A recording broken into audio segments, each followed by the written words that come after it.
কুল in কুনতুম তুহিব্বুনাল্লাহ ফাত্তাবিউনি ইউহিব্বুকুমুল্লাহ।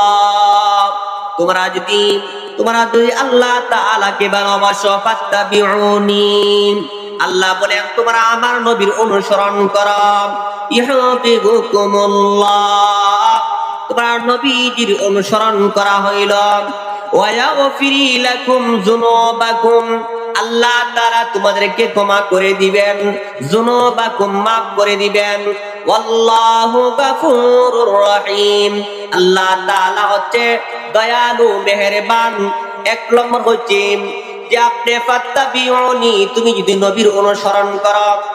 আমরা নবীর উম্মত হয়েছি, নবীর উম্মত হওয়ার পর যদি আপনি নবীজির খাঁটির উম্মত হওয়ার পর নবীর অনুসরণ না করেন, আল্লাহর নবী সাল্লাল্লাহু আলাইহি ওয়াসাল্লামের পদার্শ অনুসরণ না করেন, নবী পাক সাল্লাল্লাহু আলাইহি ওয়াসাল্লাম যেইভাবে নামাজ পড়ে গেছেন আপনি সেইভাবে নামাজ পড়েন নাই, নবী পাক সাল্লাল্লাহু আলাইহি ওয়াসাল্লাম যেইভাবে কোরআন তেলাওয়াত করে গেছেন আপনি সেইভাবে কোরআন তেলাওয়াত করেন নাই, নবী পাক সাল্লাল্লাহু আলাইহি ওয়াসাল্লাম যেভাবে মানুষের সাথে ভালো ব্যবহার দেখায় গেছেন, যে আদর্শ দিয়া মানুষদেরকে ভালোবাসছেন, আপনি সেইভাবে ভালোবাসেন নাই। যদি আপনি নবীর খাঁটি উম্মত হয়ে থাকেন, নবীর খাঁটি উম্মত যদি হয়ে থাকেন, নবীর আদর্শটা আপনার মাঝে থাকতে হবে। নবীর খাঁটি উম্মত যদি হয়ে থাকেন, নবীর সুন্নাত করে জীবন যাপন করতে হবে। খাবার মধ্যে যেমন ভাবে দস্তখানা মিশিয়ে খাওয়া সুন্নাত, তেমন ভাবে নবী করিম সাল্লাল্লাহু আলাইহি ওয়াসাল্লাম প্রত্যেকটা সুন্নতকে আঁকড়ে ধরা সুন্নাত। আল্লাহর হাবিব সাল্লাল্লাহু আলাইহি ওয়াসাল্লাম বলেন, আম্মা আয়েশা সিদ্দিকা রাদিয়াল্লাহু তাআলা আনহা বর্ণনা করেন যে আল্লাহ রাসূল সাল্লাল্লাহু আলাইহি ওয়াসাল্লাম বলে গেছেন, যদি কোন মায়ার উম্মতের বান্দা বান্দীরা তারা আমি নবীর পদার্শ অনুসরণ করিয়া জীবন যাপন করে দেয়, আল্লাহর হাবিব বলেন ওই ব্যক্তি নবী করিম সাল্লাল্লাহু আলাইহি ওয়াসাল্লামের সাথে জান্নাতের মধ্যে চলে যাবেন। আল্লাহ রাসূল বলেন যে 5 ওয়াক্ত নামাজের মধ্যে 12 রাকাত সুন্নাত রয়েছে, ওই 12 রাকাত সুন্নাত যখন আমার উম্মতের মায়ের বান্দা বান্দীরা ওই 12 রাকাত সুন্নাত নামাজ পড়ে, ওই 12 রাকাত সুন্নাতের উপর আমল করে, ওই 12 রাকাত সুন্নাতকে মহব্বত করে, সে আমাকে মহব্বত করলো। ফাকাত আহাব্বানি মান আহাব্বানি ফাকাত আহাব্বাহুল্লাহ, যে আমার সুন্নতকে ভালোবাসলো সে আমাকে ভালোবাসলো। আল্লাহ রাসূল সাল্লাল্লাহু আলাইহি ওয়াসাল্লাম বলেন ওই 12 রাকাত সুন্নাত হচ্ছে ফজরের নামাজের ফরজের আগে 2 রাকাত সুন্নাত, ওই সুন্নাতটা হচ্ছে সুন্নতে মুআক্কাদা। জোহরের নামাজের ফরজের আগে 4 রাকাত সুন্নাত, ওই 4 রাকাত সুন্নাত হচ্ছে সুন্নতে মুআক্কাদা। জোহরের নামাজের ফরজের নামাজের পর যেই 2 রাকাত সুন্নাত, সুন্নাতটা হচ্ছে সুন্নতে মুআক্কাদা। মাগরিবের নামাজের ফরজ 3 রাকাত, ফরজ নামাজের পর যেই 2 রাকাত সুন্নাত, সেই সুন্নাতটি হচ্ছে সুন্নতে মুআক্কাদা। এশার নামাজ ফরজ নামাজের পর যেই 2 রাকাত সুন্নাত, এই সুন্নাত হচ্ছে সুন্নতে মুআক্কাদা। আল্লাহর হাবিব বলেন, আম্মা আয়েশা সিদ্দিকা রাদিয়াল্লাহু তাআলা আনহা বর্ণনা করেন, রাসূল করিম সাল্লাল্লাহু আলাইহি ওয়াসাল্লাম বলেছেন, যদি মায়ের কোন বান্দা অথবা মায়ের নবীর উম্মতের কোন বান্দা বান্দীরা যদি ওই 12 রাকাত সুন্নাতের উপর আমল করে, ওই 12 রাকাত সুন্নাতকে মহব্বত করিয়া পালন করিয়া জীবন যাপন করে, আল্লাহ রাসূল বলে গেছেন ওই ব্যক্তিকে আল্লাহ তাআলা জান্নাতবাসী করিয়া দিবেন। এজন্য নবীর প্রতি মহব্বত থাকতে হবে, ভালোবাসা থাকতে হবে। লা ইউমিনু আহাদুকুম হাত্তা আকুনা আহাব্বা ইলাইহি মিন ওয়ালিদিহি ওয়ান নাসি আজমাইন। হযরতে আনাস রাদিয়াল্লাহু তাআলা আনহু বর্ণনা করেন, আল্লাহ রাসূলের সাহাবী 10 বছর নবীজির খেদমত করেছেন। ওই সাহাবী বর্ণনা করেন, রাসূল করিম সাল্লাল্লাহু আলাইহি ওয়াসাল্লামকে যতক্ষণ পর্যন্ত আপনি খাঁটিভাবে ভালো না আসবেন, আপনি আপনার ছেলে মেয়ে স্ত্রী পুত্র আত্মীয় স্বজন প্রয়োজন, জানমাল চাইতে বেশি মহব্বত করতে হবে, বেশি ভালোবাসতে হবে, পরিবার চাইতে বেশি ভালোবাসতে হবে। যদি ভালোবাসতে পারো, লা ইউমিনু আহাদুকুম হাত্তা আকুনা আহাব্বা ইলাইহি মিন ওয়ালিদিহি ওয়া ওয়ালাদিহি ওয়ান নাসি আজমাইন। আপনি খাঁটি নবীর উম্মত হিসেবে আপনি গ্রহণযোগ্য হয়ে যাবে। এজন্য নবীজির প্রত্যেকটা সুন্নতকে যখন আপনি ভালোবাসবে, নবীজির সুন্নতকে যখন আঁকড়ে ধরবে, তখন আপনি খাঁটি নবীর উম্মত হিসেবে আপনি স্বীকৃতি দিতে পারবেন।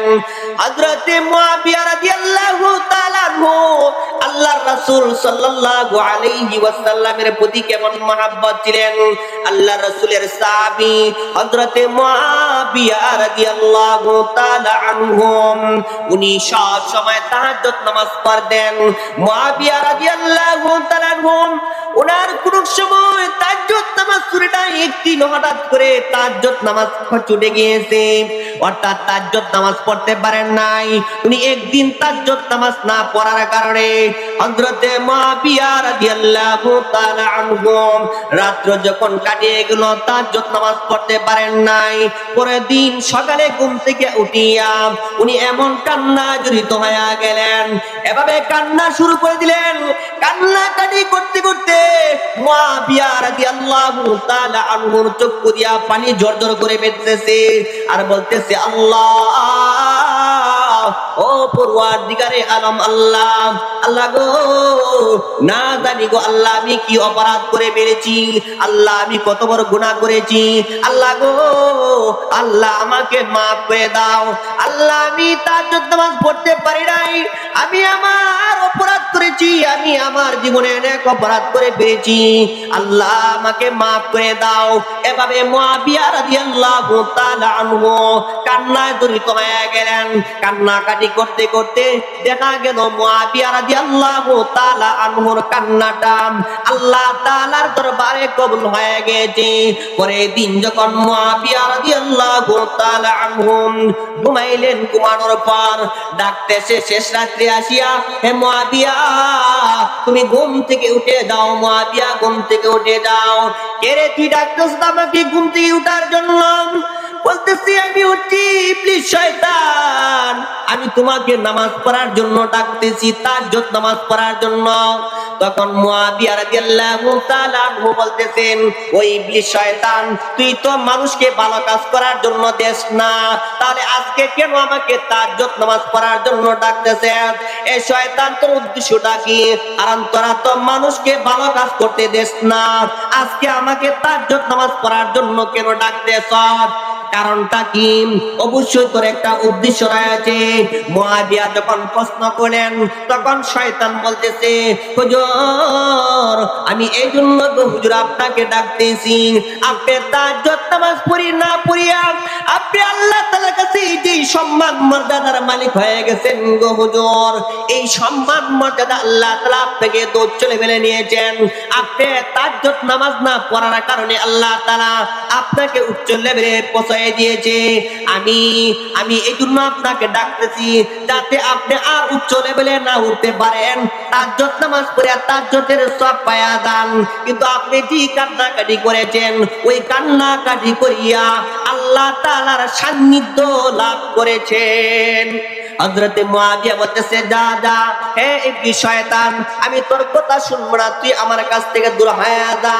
মুআবিয়া রাদিয়াল্লাহু তাআলা আনহু শয়তানের কথা শুনেন নাই, কুমন্তনা পড়েন নাই, কিন্তু নবীজির মহব্বত, আল্লাহর মহব্বত, আল্লাহকে সন্তুষ্টি করার জন্য, নবীজিকে মহব্বত করার জন্য, আল্লাহকে রাজি খুশি করার জন্য মুআবিয়া রাদিয়াল্লাহু তাআলা আনহু এমন এমন নেক আমল করে গেছেন। আপনি আমি যখন আল্লাহ তাআলার সান্নিধ্য লাভ করার জন্য, নবীজির ভালোবাসা পাওয়ার জন্য যখন আমরা নামাজ পড়িয়া, তাহাজ্জুদ নামাজ পড়িয়া কোন জালিমের বিরুদ্ধে, কোন জুলুমকারীর বিরুদ্ধে, অন্যায়কারীর বিরুদ্ধে যখন দোয়া করবেন, আল্লাহ রাসূল বলেন ওই ব্যক্তি জুলুম করতে পারবে কিন্তু জুলুম করে সামনের দিকে আগাইতে পারবে না, ওই জালিম দুরিশান হয়ে যাবে।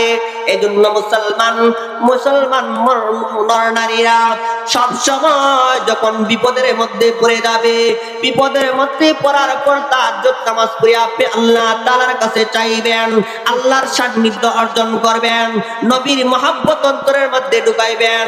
নবীর মহব্বত, আপনি মাদ্রাসাকে আপনি মহব্বত করবেন, মাদ্রাসার উলামায়ে কেরামকে মহব্বত করবেন, ছাত্রকে মহব্বত করবেন, তখন নবীজির মহব্বত আপনার অন্তরের মধ্যে থাকবে। আর আপনি যদি হিংসা নজরে দেখেন তাহলে আপনার অন্তরের মধ্যে একটু কোনো পরিপূর্ণ ঈমান হইল না। এজন্য আল্লাহ রাসূল সাল্লাল্লাহু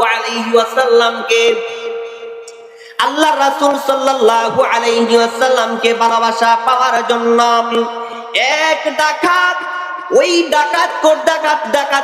ডাকাতি করতে করতে রাস্তা দিয়ে হাঁটতে গিয়েছিল। ডাকাতি করিয়া, চুরি করিয়া, রাস্তা গিয়া চুরি ডাকাতি করিয়া জিনাকারী করিয়া অনেক অট্টালিকার মালিক হয়ে গেছে। কিন্তু ডাকাত সে রাস্তা দিয়ে হাঁটতেছে, হঠাৎ করে দেখে এক ছাত্র কান্নাকাটি করতেছে। ডাকাতের সর্দার ওই ছাত্রটাকে দিকে জিজ্ঞাসা করতেছে, বাবা তুমি কেন কান্নাকাটি করতেছ? কান্নাকাটির কারণটা কি? যে বাবা আমি এই জন্য কান্নাকাটি করতেছি, আমার কেউ নাই, লেখাপড়া করার জন্য কেউ নাই। ডাকাতের মনটা লড়ে গিয়েছে, নরম হয়ে গিয়েছে। নরম হওয়ার পর ওই ডাকাতটা ছুরি বাদ দিয়া ওই ছাত্রকে নিয়া উনি বলতেছে, বাবা তোমার কি প্রয়োজন? যা প্রয়োজন আমি তা দিয়ে দিব। ওই ডাকাতটা ওই ছাত্রদের দিকে তাকাইয়া, তার চোখের পানির দিকে তাকাইয়া তার মনটা নরম হয়ে গিয়েছে। ছাত্রকে পোশাক কিনিয়া, মোমবাতি কিনিয়া দিল। দেওয়ার পর ওই ছাত্রটা সে দোয়া করিয়া আল্লাহ তাআলার কাছে দোয়া করে রাখতেছে, আল্লাহ গো, ওগো আল্লাহ, ওই ভাইটা কত ভালো, আল্লাহ তুমি তাকে সঠিক হেদায়েত দাও, তাকে আল্লাহ তুমি আল্লাহর খাঁটি ওলি হিসেবে বানায় নিয়ে দাও। ওই সন্ত্রাস, ওই ডাকাতটার জন্য যখন দোয়া করলেন, আল্লাহ তাআলা সাথে সাথে তাকে কুদরতি হেদায়েত দান করে দিয়েছেন। কেন? সে নবীর মাদ্রাসার ছাত্রকে মহব্বত করার কারণে আল্লাহ তাআলা তার অন্তরের মধ্যে কুদরতি হেদায়েত দিয়েছে। ওই ডাকাত শেষ মুহূর্তে আল্লাহর ওলি হয়ে গেছেন। এজন্য মাদ্রাসার সাথে সম্পর্ক থাকতে হবে, উলামায়ে কেরামের সাথে সম্পর্ক থাকতে হবে।